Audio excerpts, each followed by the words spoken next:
बिस्मिल्लाहिर्रहमानिर्रहीम। अस्सलाम वालेकुम viewers, welcome to my channel. Palmistry series के हवाले से हम हाथों की मुख्तलिफ़ इक़साम को डिस्कस कर रहे थे। आज हम दूसरा हाथ जो है, टाइप जो है, उसको डिस्कस करेंगे।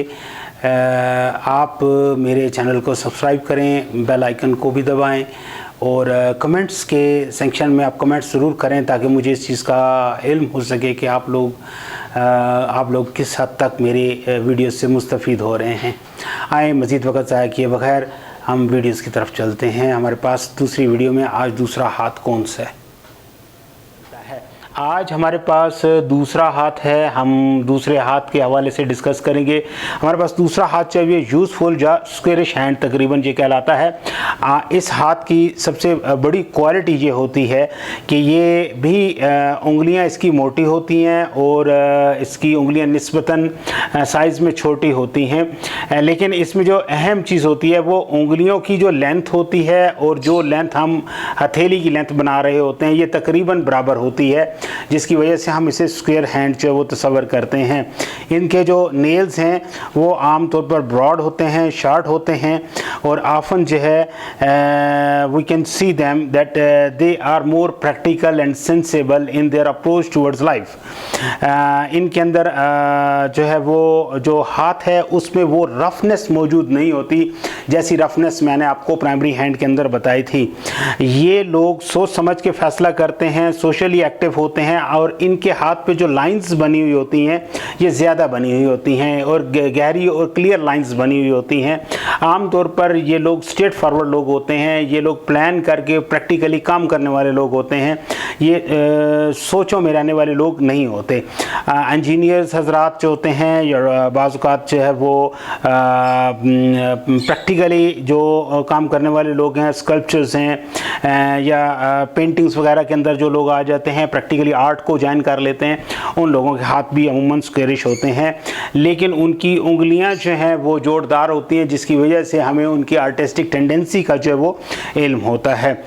इन लोगों के अंदर जो सबसे बड़ा प्रॉब्लम होता है, ये बाज़-औक़ात अपना पॉइंट ऑफ व्यू जो है उसको दूसरे शख्स तक नहीं पहुंचा सकते, क्योंकि ये समझते हैं कि अगला आदमी इनकी आधी बातों से भी पूरी बात खुद बहुत समझ लेगा।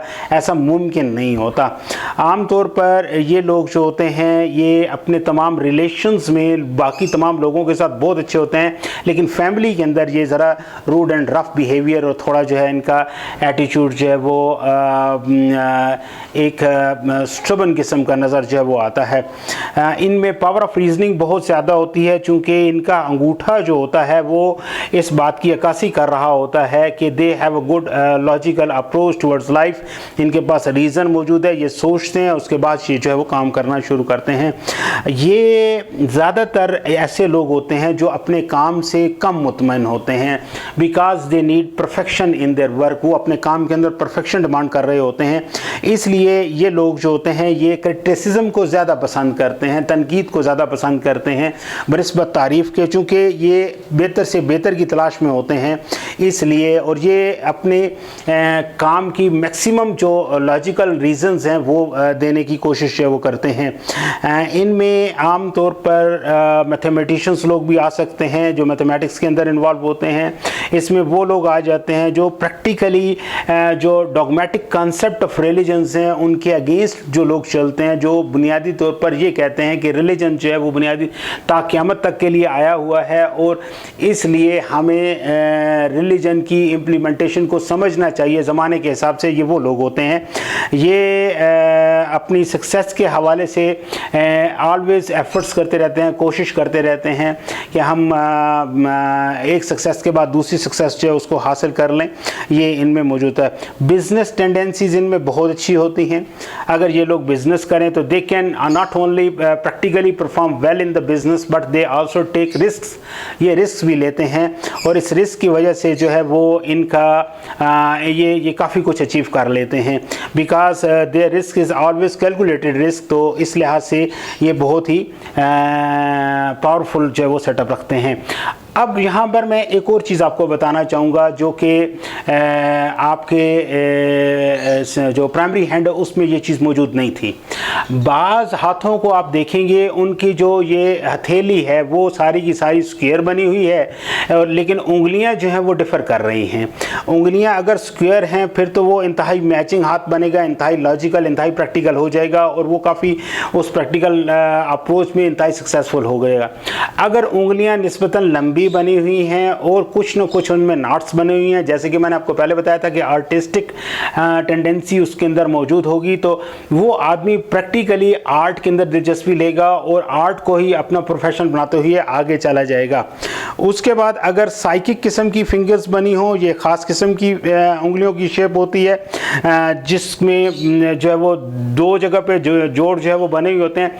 ये लोग आम तौर पर क्रिटिकल लोग होते हैं, तनकीद करने वाले लोग होते हैं और ये ज़्यादातर जो है वो इनके अनफिनिश प्लान होते हैं।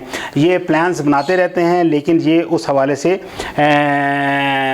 प्रैक्टिकली जब इम्प्लीमेंट करने की बारी आती है तो आधा काम छोड़कर फिर ये नया काम जो है वो शुरू कर देते हैं। इनमें ये थोड़ी सी एक नेगेटिविटी जो है वो मौजूद है। हाउएवर इस किस्म का जो हाथ रखने वाले लोग हैं उनमें जो सबसे बड़ी क्वालिटी होती है वो कॉन्फिडेंट होते हैं, होपफुल होते हैं, पॉजिटिव होते हैं, रीज़नेबल होते हैं और ये फ्रीडम के साथ जो है वो काम करते हैं एंड दे फील प्लेयर और they make their work a passion, so that's why they get success in their life. वो हर लिहाज से फिर ज़िंदगी में कामयाब जो है वो होते हैं। That's why it is called a useful hand, इसीलिए हम इसे एक यूज़फुल हैंड कहते हैं। स्क्वायर हैंड भी इसको दूसरे लफ्ज़ों में कहा जाता है।